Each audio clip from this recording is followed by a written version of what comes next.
hagamos esta cuestión didáctica, porque ya ha pasado muchas cosas. Usted como profesor, en la historia de Chile, ¿ha habido una desaveniencia tan profunda dentro del Partido Comunista como, por ejemplo, lo que habíamos dicho con Flores, esta dime y direte entre Lautaro Carmona, lo que propone Janet Jara como candidatura? ¿Ha habido un quiebre tan grande en la historia del Partido Comunista en Chile? El Partido Comunista nace en Chile el 4 de enero de 1922. Después se rebautizó, haciendo el bautismo en 1912 con Luis Emilio Recabarren en el Partido Obrero Socialista. Ese rebautizo permitió que en el 2012 se celebraran los 100 años del Partido Comunista. En el estricto rigor eran 90. Ese es un dato. El Partido Comunista, en el periodo que va del 24 al 34, la idea era clase contra clase. O sea, es la versión más radical. Pero se dividió entre la línea stalinista y la línea trotskista. De hecho, en las elecciones del 31 y del 32 hubo 2 candidatos presidenciales comunistas. Elías Laferte, por el Partido Comunista, por así decirlo, prosoviético, Stalin, y Manuel Hidalgo, el líder del Partido Comunista trotskista. Los trotskistas ingresaron después al Partido Socialista. Primera diferencia sustantiva. La segunda se produce cuando González Videla proscribe al Partido Comunista. De ahí hay el secretario, ni más ni menos que de organización, ya me voy a acordar el nombre, levanta la tesis de la ruptura armada contra el gobierno. Reynoso. El reynosismo. Y bueno, es expulsado del partido, porque el partido, no obstante estar proscrito, insistía dentro de las comillas del sistema, hacer la oposición a González Videla y reivindicar, obviamente, su legitimidad de volver al sistema. Cosa que ocurre, miren la paradoja. El que lo vuelva al sistema, con apoyo del Parlamento, el bloque de saneamiento democrático, es Ibáñez. El mismo que los había proscrito en 1927. O sea, si tú voltereta. Es decir, si tú me dices, ha habido diferencias. Posteriormente es un partido, eso es lo nuevo, lo que ustedes me plantean. Es un partido que el centralismo democrático dice lo siguiente: plena libertad en la discusión, unidad en la acción. ¿Estamos? Esa es una regla que a mí me encantaría para todos los partidos. Me encantó. Mira, sí. Plena libertad en la discusión. Y una vez tomada la decisión, unidad en la acción. Si eso fuera así, en todos los partidos tendríamos otro momento político, pero ese es otro tema. Había un dicho en Cuba que decía: a Fidel primero se le critica y luego se le defiende. Exactamente. Como pero bueno, en la interna se critica y afuera se le defiende. La otra vertiente, pero no fue explícita, es cuando el Partido Comunista adopta la política de rebelión popular. Y si bien hubo disciplina, había mucha gente en contra. De hecho, los viejos cuadros, Landomillas, por ejemplo. Y eso se nota, hay otra ruptura en 1987, cuando el Frente Patriótico, Manuel Rodríguez, brazo armado de la línea política del Partido Comunista, fundado el 14 de diciembre de 1983, y la inauguración del Frente, usted ni nacía, yo estaba agradecido, tenía 30 años, fue un apagón.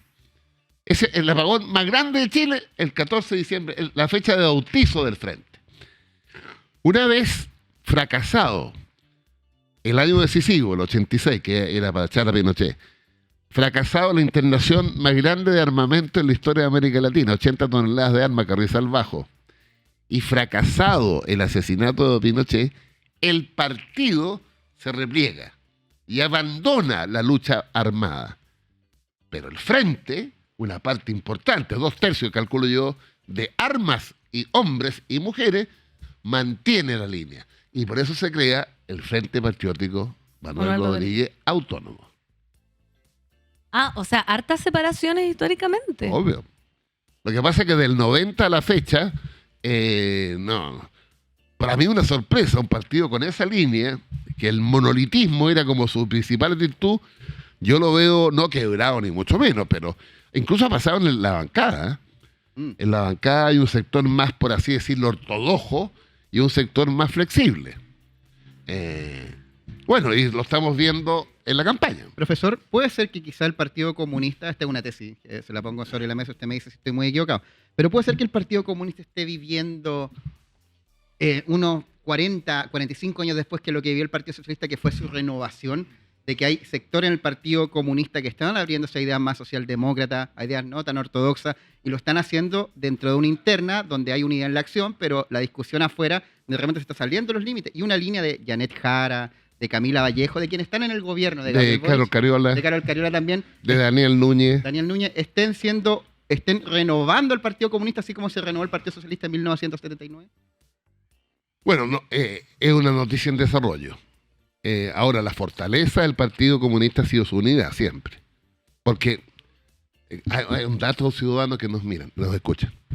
El Partido Comunista de Chile era el tercer partido comunista más grande de Occidente, después del italiano y del francés.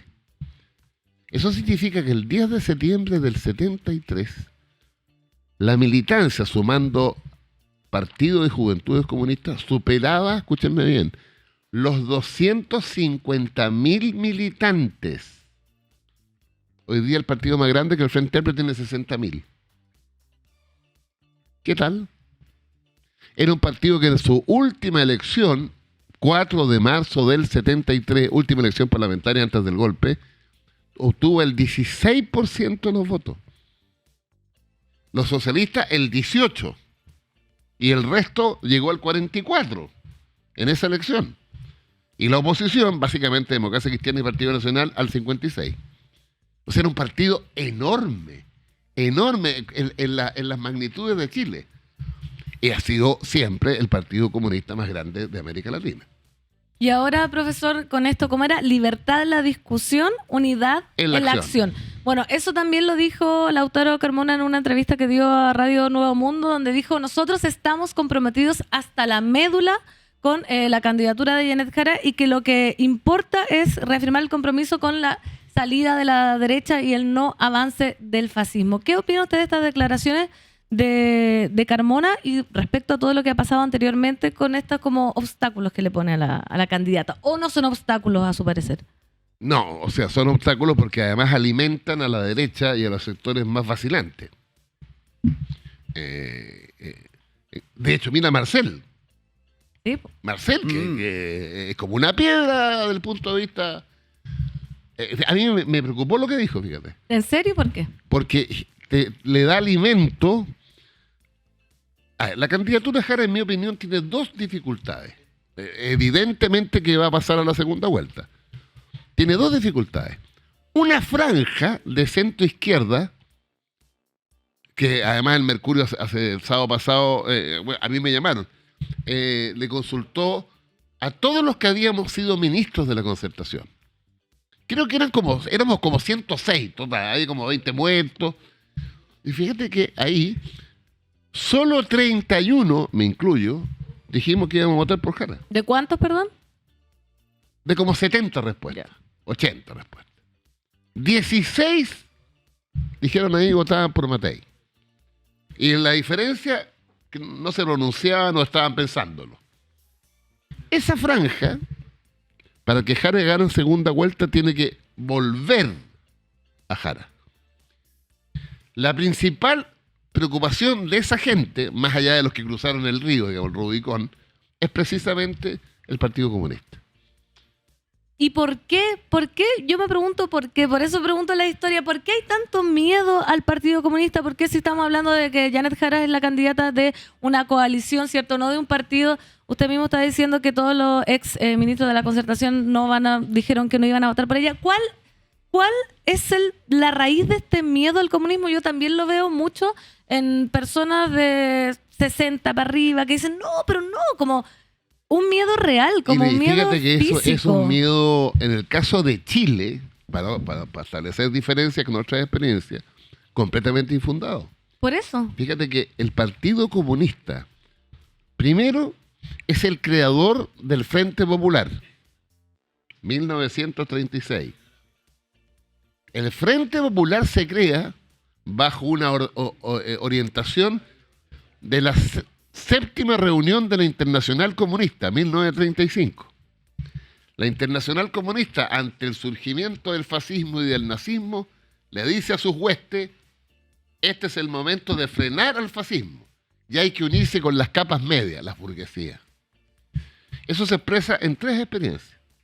El Frente Popular en Chile, Pedro Aguirre Cerda; el Frente Popular en Francia, León Blum; el Frente Popular en España, que lleva a la guerra civil. Entonces, el concepto de Frente Popular viene del Partido Comunista. El concepto de unidad popular viene del Partido Comunista. Siguiendo más o menos la misma lógica del Frente Popular. Con una diferencia, yo se los digo a mis alumnos, me entienden el tire: el Frente Popular, el filete era el Partido Radical y el arroz graneado era la izquierda. En la UP, el filete es la izquierda y el arroz graneado el Partido Radical. ¿Se entendió el tiro, no es cierto? Ya. Entonces, y posteriormente, el Partido Comunista de Chile fue el más leal al presidente Allende. El más leal. Porque la Unidad Popular, aparte de todas las dificultades, se dividió en 2 líneas. La línea, muy acuerdo de las murallas de Santiago. Una muralla decía: avanzar sin transar. ¿Quién podría haber firmado eso? El Partido Socialista Altamirano, no todo, pero la mayoría. El Mapu de Garretón, la Izquierda Cristiana de Bosco Barra. Y por afuera, el MIR de Miguel Enrique. Avanzar sin transar. Al frente, en otra muralla, decía: consolidar para avanzar. ¿Quién lo firmaba? Luis Corbalán, Partido Comunista; el Radical podría haber sido Anselmo Zule, Partido Radical; el Mapu Gasmuri. El Partido Comunista de Chile,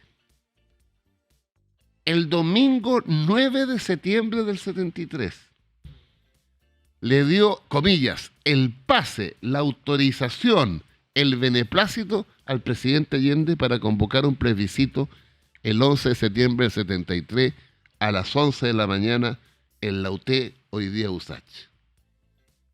Todos los demás partidos de la Unidad Popular le dijeron que no.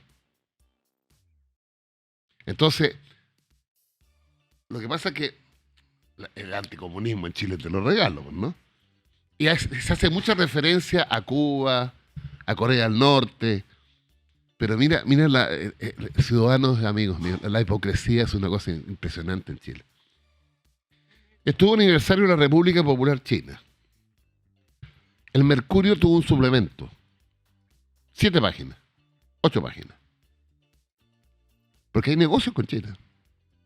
Es el principal socio comercial. Mucha gente le va bien en Chile vendiéndolo, comprándolo a los chinos. ¿Alguien se acuerda que China es una dictadura? Nadie. No.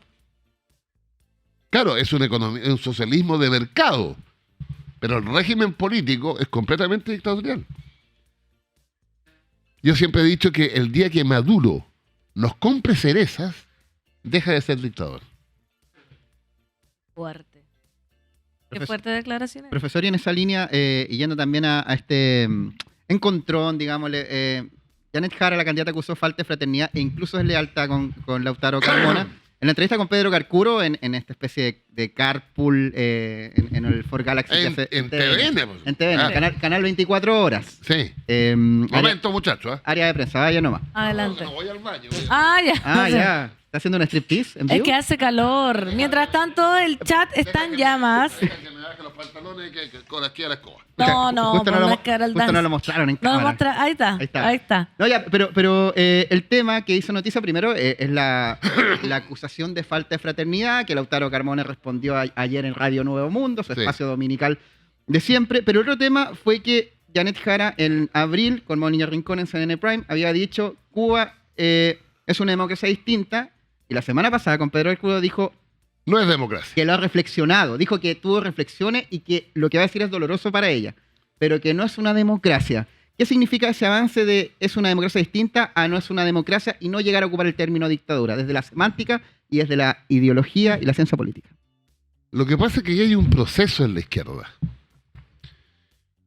A ver, en esto hay que ser, pero como enfático.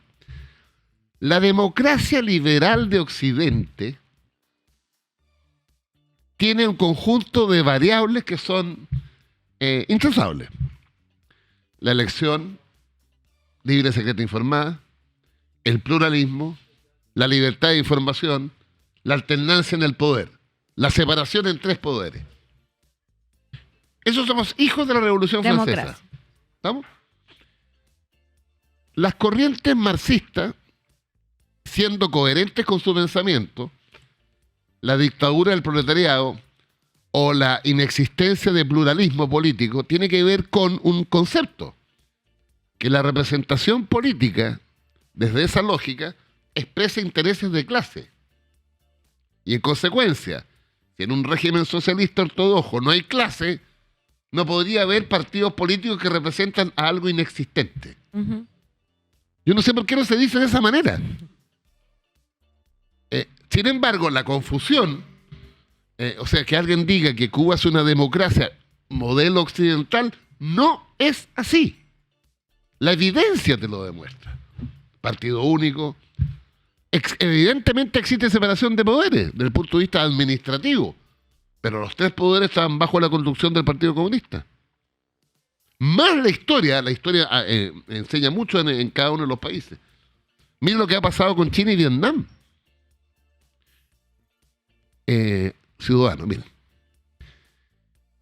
Después de Mao, vino la banda de los cuatro, que era la viuda de Mao. ¿Estamos? Ultra.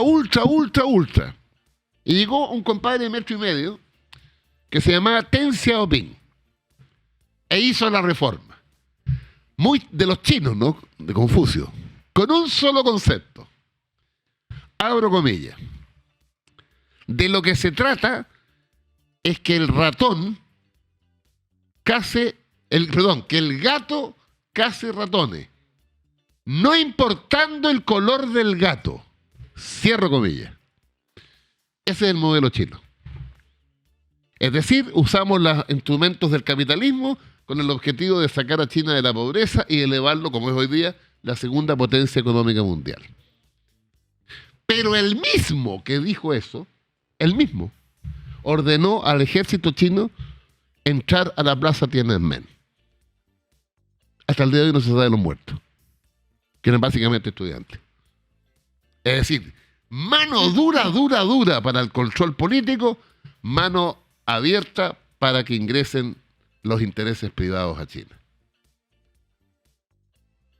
Mi convicción es que la única fórmula de convivencia civilizada es la democracia como se entiende en Occidente. Y respecto a lo que le estaba diciendo mi compañero Flores, ¿Por qué le decís Flores tú? Por Sebastián Flores. Ah, ya. ¿Cómo le dices tú? Sebastián. Sebastián, ¿no? Profesor, lo que dijo mi compañero Sebastián Flores, el escoger no nombrar la palabra dictadura, ¿nosotros le estamos poniendo color o usted cree que fue una decisión consciente de la candidata? Decir claramente... Claro, lo que pasa es que yo la conozco poco a la Yanela Jara, tengo la mejor impresión de ella. Lo que pasa... pero una persona que desde los 14 años le han dicho que Cuba no es una dictadura, es una democracia, que es parte de la interpretación que yo les di, bueno, salirse de ese esquema no es fácil, dado que la militancia del Partido Comunista, a diferencia de otras militancias que son más floppy, es una militancia históricamente muy comprometida. Muy comprometida. Bueno, y Janet Jara no solo ha hecho este gesto, sino que se ha desligado de varias cosas de ese Partido Comunista un poco más duro.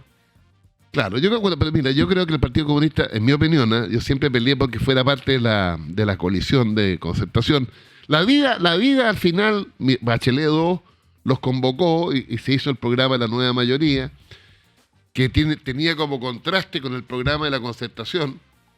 Yo te diría el lenguaje de hoy día, durante los 20 años de la concertación, yo fui ministro 8 años, pues, ahí predominó, estábamos divididos, no para ruptura, nominaron los autocomplacientes, ¿ya?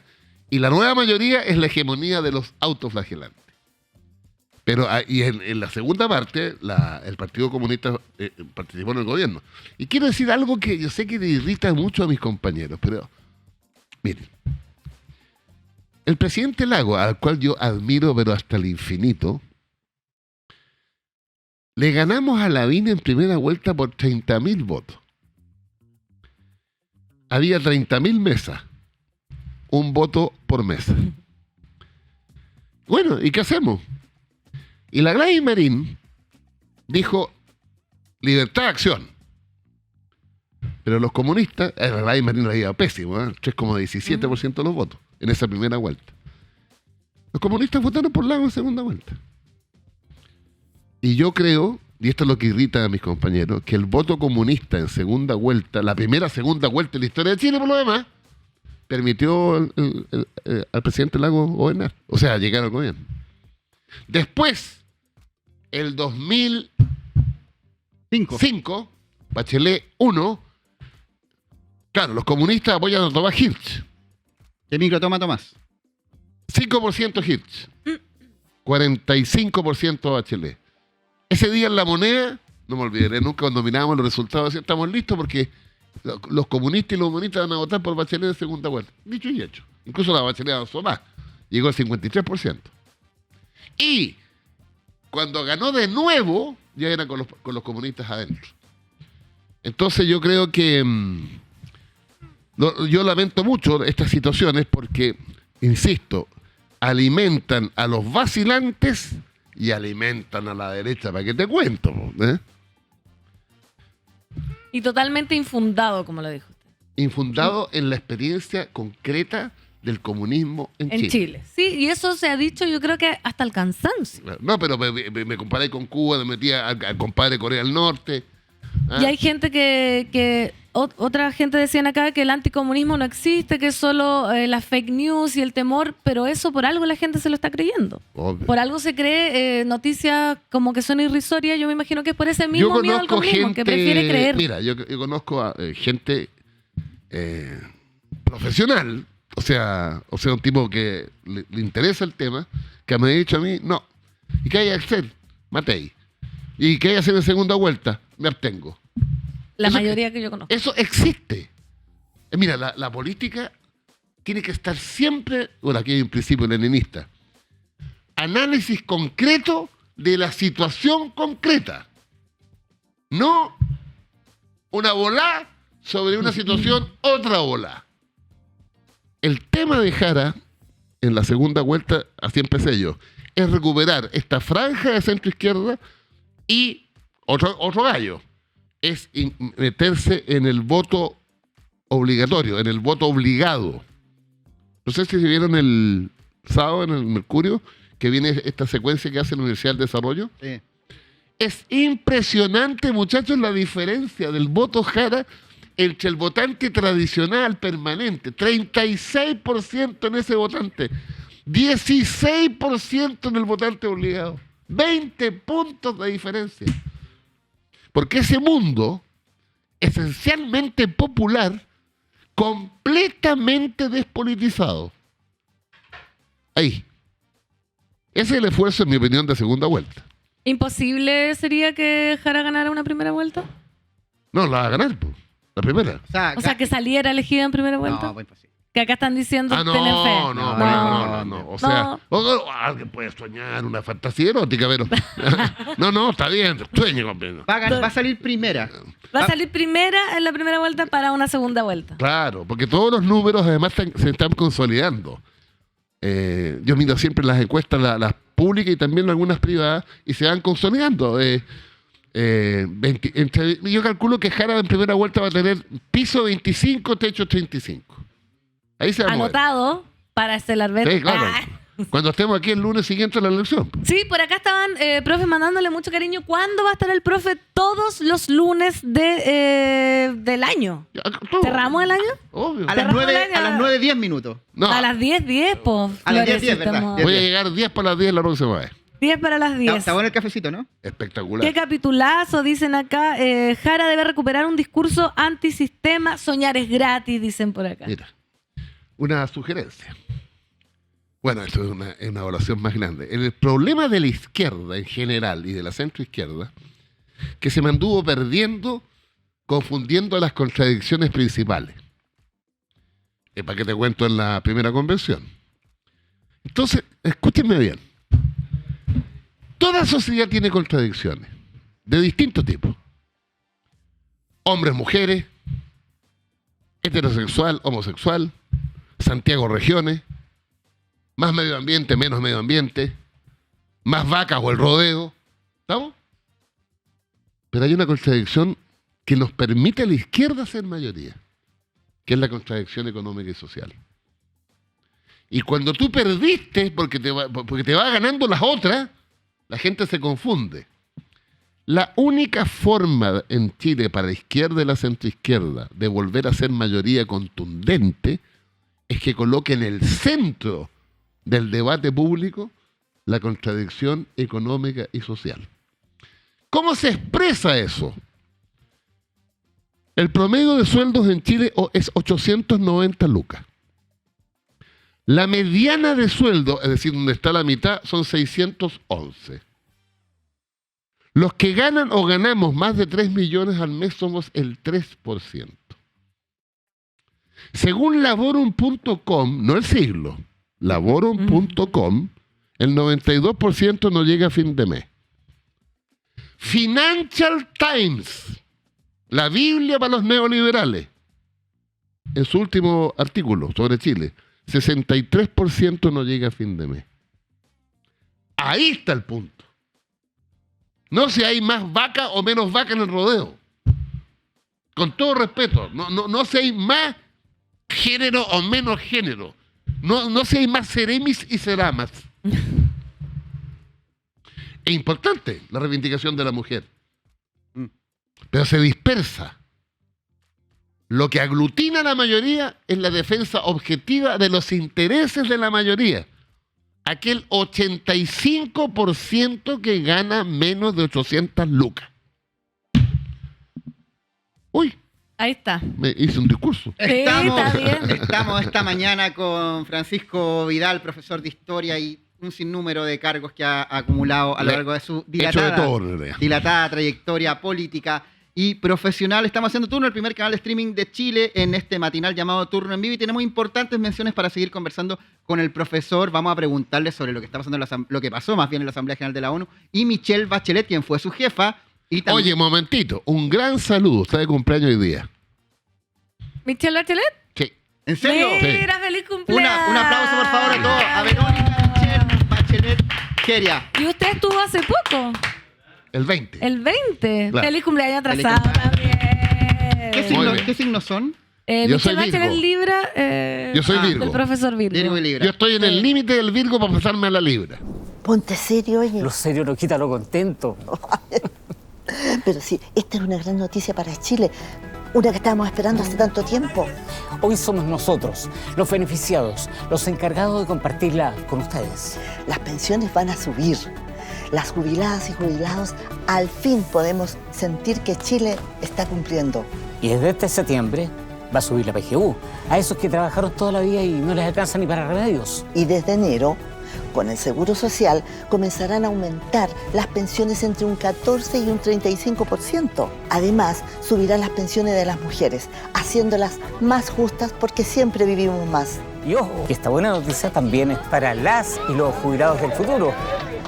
Conoce más sobre esta buena noticia en la reformadepensiones.cl. Gobierno de Chile. Chile avanza contigo. Qué lindo. ¿Yo? La noticia, pues.